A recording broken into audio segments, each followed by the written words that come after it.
lo dijo en la primera hora.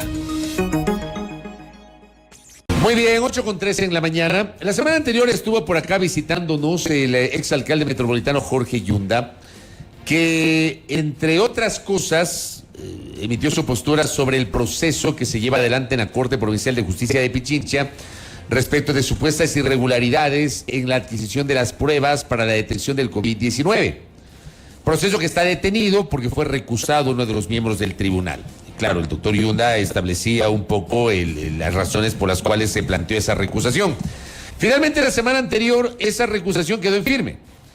Y por eso le hemos invitado, luego de escucharle, por supuesto, al doctor Yunda, al doctor Fabián Favara Gallardo, quien es integrante juez de la Corte Provincial de Justicia de Pichincha, que era parte del tribunal y que es el juez que fue recusado. Al quedar en firme la recusación, se entiende que el juicio de las pruebas COVID de la Secretaría de Salud del municipio regresa a foja cero. Eso le vamos a preguntar, doctor, bienvenido, buen día, ¿cómo le va? Gracias, buenos días Fabricio, buenos días Belkis, es un gusto estar aquí y lo puedo hacer ahora con toda amplitud y tranquilidad en vista de que este tema ha sido resuelto. Durante casi un año he permanecido en absoluto silencio por respeto a mi condición de juez y porque no podía emitir una opinión respecto a un tema que eventualmente me correspondía decidir. Con lo ocurrido el día miércoles pasado, en donde se denegó el recurso de hecho que había planteado ante la decisión de negar también la apelación a la resolución adoptada por mis compañeros jueces con los que integramos el tribunal originario, obviamente yo quedo fuera, desde el punto de vista jurídico, de integrar aquel tribunal que llevará adelante el proceso por presunto peculado en contra del exalcalde doctor Yunda. Ahora, también tengo el derecho como ciudadano, si bien es cierto los jueces nos pronunciamos de mejor manera a través de nuestros fallos, no es menos cierto que como ciudadano también me siento afectado y tengo la posibilidad de expresarlo, y lo hago en esta ocasión por primera vez, en torno a un tema que me parece de absoluto interés para la comunidad judicial especialmente.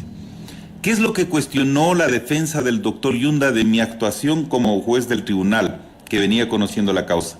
El de que pueda hacer preguntas aclaratorias que me faculte el Código Orgánico Integral Penal, de manera particular a un perito presentado por la defensa del señor exalcalde, que fue acreditado como experto en materia constitucional, en materia administrativa, en derecho municipal y en contratación pública.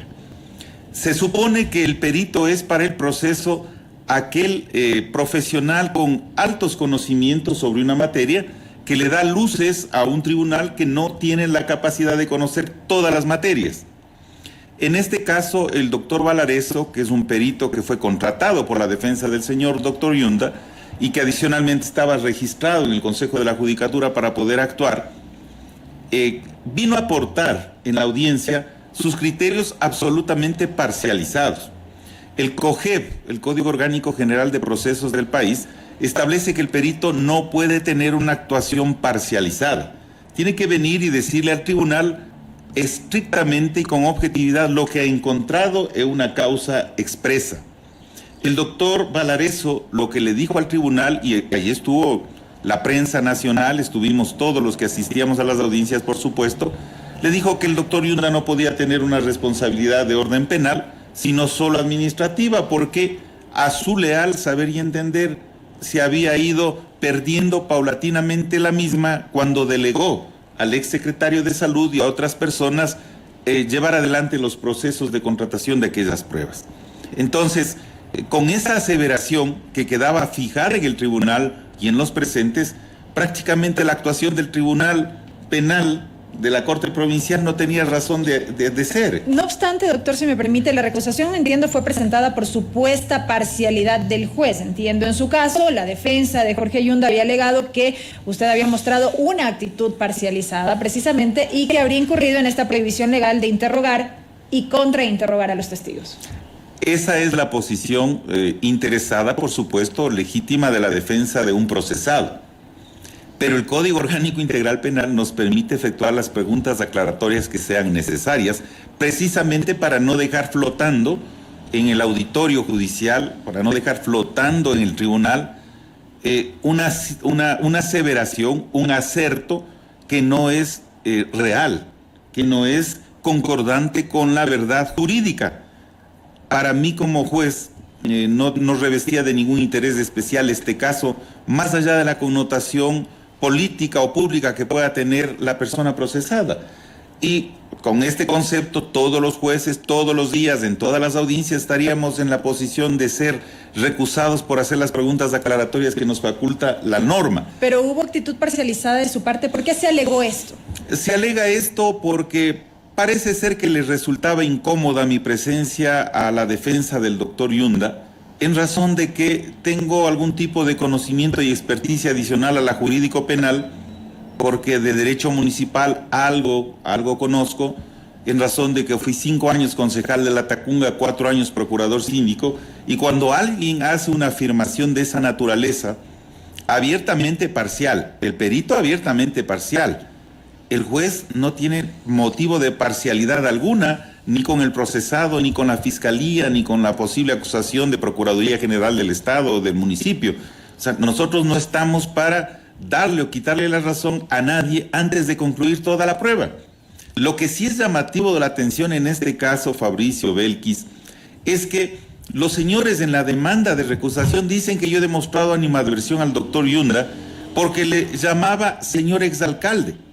Eso dice Está por escrito, ¿no? Es un documento público. ¿En serio me dice? Dice que hay animadversión porque yo lo he llamado como el exalcalde. ¿Y cómo tenía que llamarlo? No tengo idea de cómo, a lo mejor... ¿Doctor Yunda sí, o procesado? Podría ser, y con todo el respeto nos dirigimos hacia él siempre, y eso le consta al propio doctor Yunda, jamás ha recibido un trato descortés, descomedido. Pero el decirle señor exalcalde, o sea, se interpretó como una manera de animadversión. Y porque adicionalmente me referí en varias oportunidades a él como el señor procesado. Los sujetos procesales, según el Código Orgánico Integral Penal, son, por supuesto, la persona procesada, dice el Código, la Fiscalía, la defensa y la víctima. Esos son los 4 sujetos procesales que describe el Código Orgánico Integral Penal. De igual manera que yo me he referido con respeto, señor testigo, señor perito, he dicho señor procesado, y no es motivo para que alguien se enoje por una circunstancia de esa naturaleza. Lo que sí llama la atención es que en su demanda, la defensa del señor doctor Yunda ha manifestado que ellos han evidenciado una supuesta parcialidad de mi parte a partir del 5 de octubre del año 2021, cuando comenzábamos prácticamente la audiencia, que demoró 21 días, y ellos esperaron 16 días después para presentar una recusación, cuando ya se habían empapado de toda la prueba practicada por la Fiscalía General del Estado. Y cuando recién comenzaba la prueba del doctor Yunda, que por otra parte renunció de cerca de 170 peritos y testigos para quedarse con 3. Su testimonio y el peritaje del doctor Valareso y de otra perito que no logró llegar a presentarse, que supuestamente se acreditaba como experta en contratación pública. ¿No será también una falta de buena fe y lealtad procesal que contempla el artículo 26 del Código Orgánico de la Función Judicial haber esperado todo este tiempo, cerciorarse de toda la prueba de fiscalía, acertada, desacertada, con todos los detalles que eso conlleva, para llegar a un momento procesal y decir, pues no, ahora encuentro parcialidad en tal o cual juez? Si no se había acabado la prueba, si yo no había manifestado ningún criterio respecto de responsabilidad de nadie, ¿cómo podía tener yo una supuesta parcialidad? ¿Y parcialidad con quién? ¿Con la Fiscalía? ¿Con el titular de la acción penal pública? Porque una cosa que hay que decir con claridad también es que como juez Fabián Favara no ha sido recusado por la Fiscalía, ha sido recusado por un procesado que por otra parte parecería ser que tiene mucha habilidad para dilatar los procesos en su contra por donde va. Esos argumentos por los cuales usted fue recusado, le pregunto, en su experiencia como abogado y como juez ahora mismo, ¿tienen precedentes en otros casos de gente que usted conozca o usted mismo? O sea, ¿tiene lógica esos argumentos como usted los ha presentado esta mañana, doctor? De ninguna manera, porque dice que se presume la imparcialidad del juez y se debe demostrar lo contrario. Por otra parte, yo sí debo lamentar que mis compañeros jueces que estuvieron allí, que compartieron conmigo la audiencia, incluso está grabado cuando el doctor Wilson Lema, juez ponente, dice, las preguntas que está haciendo el doctor Favara son aclaratorias. Él lo asevera, está grabado.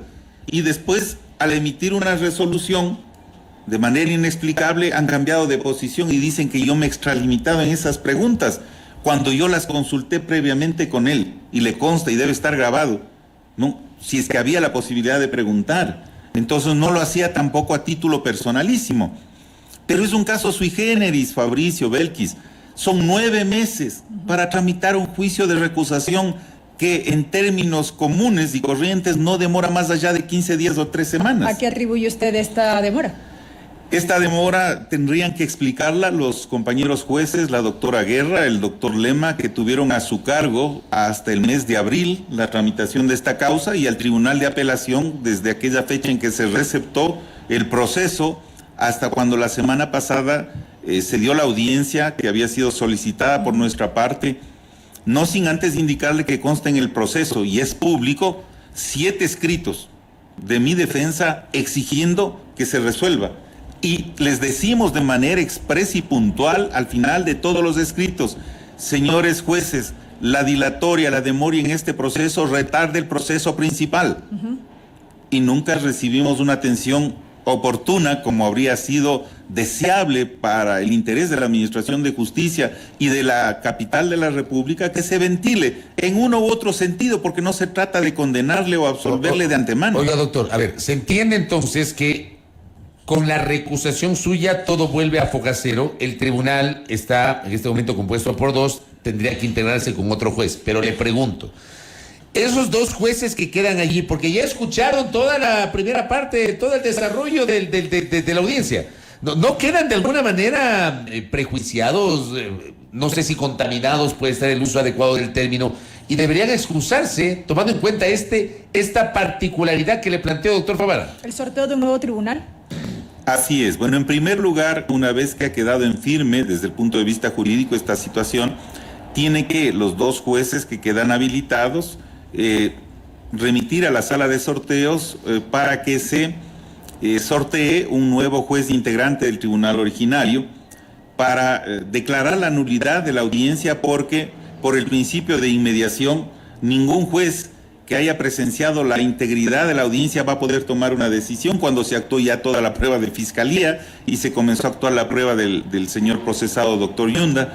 Por tanto, el procedimiento que corresponde es integrar el tribunal con un tercer juez, decidir la nulidad de la audiencia que se llevó a efecto entre septiembre y octubre del año pasado, y si es que los compañeros jueces en su libre albedrío resuelven excusarse, pues considero de que habrían razones para ello sin que hayan resuelto el fondo, Sin embargo, de alguna forma opera lo que Fabricio con todo criterio jurídico ha manifestado, que es el principio de no contaminación. Es decir, el juez tiene que ir libre de prejuicios, libre de conceptos anticipados, para poder aquilatar de manera real, de manera objetiva, sin apasionamientos, la prueba que se actúe frente a ellos. Esa es la inmediación. Pero eso es una decisión que deberá adoptarla el tribunal una vez que ya esté constituido como corresponde. Sin embargo, y solamente para dejarlo claro, ante un eventual escenario de una nueva conformación de tribunal, ¿cómo queda todo el proceso? ¿Vuelve todo a foja cero? ¿Todo lo actuado hasta este momento queda insubsistente? ¿Qué pasa allí? Así es. La audiencia al menos va a foja cero, va hasta el nivel de la convocatoria. Se tendrá que convocar a una nueva audiencia fijando la fecha de inicio y se tendrá que evacuar de nuevo toda la prueba anunciada por las partes procesales, en este caso Fiscalía, la Defensa, el municipio metropolitano tiene también anunciada prueba, así como la Procuraduría General del Estado. Se tendrá que volver a practicar. Doctor, y al cerrar, no quiero que se me pase un tema, porque creo que usted también está en el ojo del huracán de otro tema, observado por el Consejo de la Judicatura, por un pronunciamiento respecto de el proceso de evaluación de los jueces de Corte Nacional de Justicia, que fue declarado inconstitucional por la Corte Constitucional. ¿Qué pasó con eso? Así es, Fabricio. Parecería ser que le somos incómodos no solamente a los procesados, sino al actual Consejo de la Judicatura, por actuar conforme a derecho, por actuar como nos corresponde, por no ser serviles, obsecuentes ni obedientes al poder de turno, ni del Consejo de la Judicatura, ni de ninguna otra instancia. Nosotros nos basamos y nos amparamos en nuestras decisiones apegadas a derecho. Llegó a nuestras manos, a un tribunal de la Sala Penal de la Corte Provincial de Justicia de Pichincha, la acción de protección presentada por 20 señores ex jueces de la Corte Nacional de Justicia, que establecían en su demanda la presunta violación de derechos constitucionales en el proceso de evaluación y de remoción posterior como resultado de aquel que efectuó el Consejo de la Judicatura desde el año 2019 hasta el año 2020, que culminó obviamente con la integración parcial de la Corte Nacional de Justicia a principios del año 2021. En este tribunal, en calidad de ponente, seguimos el procedimiento que establece la Ley Orgánica de Garantías Jurisdiccionales y Control Constitucional. Nos requirieron la realización de una audiencia de estrados para hacer escuchadas las partes, lo cual ocurrió a finales del año 2020. Con posterioridad, a finales de 2020, la época de Navidad, principios de enero, febrero, los compañeros jueces del tribunal tuvieron la posibilidad de acceder al voluminoso expediente, porque para pronunciarse sobre un tema de esta naturaleza y de tanta importancia, resulta poco menos que lógico que todos los jueces, los 3 jueces del tribunal, hayamos podido acceder puntualmente a lo que dice el expediente, a lo que obra de autos. En marzo de ese año habíamos tomado ya una determinación, porque habían 3 posiciones contrapuestas en el tribunal, no había mayoría, no habían 2 votos para una sentencia. La una tesis era la de ratificar la negativa de la acción de protección, la otra era la de revocar esa negativa y conceder, y la otra era la de someter a consulta a la Corte Constitucional cómo se debía proceder, toda vez que también desde el año 2019, julio, se había presentado por la Asociación Ecuatoriana de Magistrados y Jueces del Ecuador una consulta en control abstracto de constitucionalidad a la Corte Constitucional respecto de si el reglamento dictado por el Consejo de la Judicatura estaba dentro de los parámetros que establece la Constitución. Es decir, había ya una causa que estaba siendo ventilada como control abstracto de constitucionalidad en la Corte. En tal virtud, y al no existir a primera fase, o sea, de primera mano, un acuerdo entre los 3 jueces, o entre 2 por lo menos, para que haya un voto de mayoría, tuvimos varias reuniones. En marzo, cuando habíamos arribado ya a una decisión, convocamos a reanudar la deliberación a través de una providencia para el día 5 de marzo. Pero resulta por demás sospechoso que a los 3 o 4 días de aquello, el Consejo de la Judicatura nos recusa a todos los jueces, a los 3 jueces del tribunal, a la doctora Diana Fernández, al doctor Miguel Narváez y a quien habla. Y nos recusa por mora en el despacho. Dice, porque nos habíamos excedido los plazos que establece la Ley Orgánica de Garantías Jurisdiccionales. La pregunta era, ¿estábamos o no dentro de un plazo razonable? Y los propios afectados o presuntos afectados, que serían los justiciables, es decir, quienes accionaron, les dicen, no señor, en un caso de esta naturaleza hay que considerar lo que determina Corte Interamericana de Derechos Humanos sobre el plazo razonable. Actividad de jurisdiccional, es decir, las decisiones que uno adopta, la actividad de las partes y la complejidad del caso a resolver. Si la propia Corte Constitucional se ha demorado o se demoró casi 2 años en fallar sobre un tema que es a todas luces trascendental y reviste de un análisis muy minucioso, detenido y profundo, un tribunal de apelación de una sala de corte provincial también debía tomarse su tiempo para poder pronunciarse si iba a gravitar sobre la justicia ordinaria, sobre el máximo órgano de la justicia ordinaria del Ecuador. Nos recusaron, nuestros compañeros de sala en el tribunal que le correspondió rechazó esta recusación. ¿Volvieron ustedes Volvimos a conocer y volvieron a recusarme ahora solamente a título personal. Solo a mí, como presidente del tribunal. Todo el mundo le recusa, doctor. ¿Qué es esto? Qué bueno, porque eso, para quien conoce del mundo jurisdiccional y del derecho, implica que no hemos agachado nuestra cabeza al poder. Qué bueno. Qué bueno, porque a la final hemos fallado de conformidad con lo que dijo la Corte Constitucional en diciembre 21 del año 2020. Dijo que se había vulnerado derechos constitucionales, se había violentado la Constitución al efectuar una evaluación fuera del periodo establecido en la norma suprema, y que además se crearon sin ley expresa faltas administrativas como aquella de negarse a otorgar una autorización para revisar las cuentas y el patrimonio, porque determinados señores jueces dijeron: eso ya está dicho en nuestra declaración de bienes. Todo funcionario público, al ingresar al desempeño de un cargo, debe autorizar, y está autorizado notarialmente y ahora de manera jurada ante Contraloría, la autorización de revisar los bienes. Eso es de libre arbitrio del órgano de control como es Contraloría. En 15 segunditos, ¿cómo está este proceso en este momento? Por este proceso nos iniciaron 2 sumarios administrativos a la doctora Diana Fernández de Aquinabla por un tema eminentemente jurisdiccional. ¿Y está en trámite eso? Eso está en trámite. Yo espero de que el Consejo actual o el futuro actúe con absoluta verticalidad y legalidad. Lo único que le puedo decir es que un señor vocal del Consejo de la Judicatura actual, que fue a la Asamblea, a la Comisión de Justicia, el doctor Morillo, dijo que los jueces honorables son los que hacen lo que el Consejo de la Judicatura dice, y no el doctor Favara, que les persigue.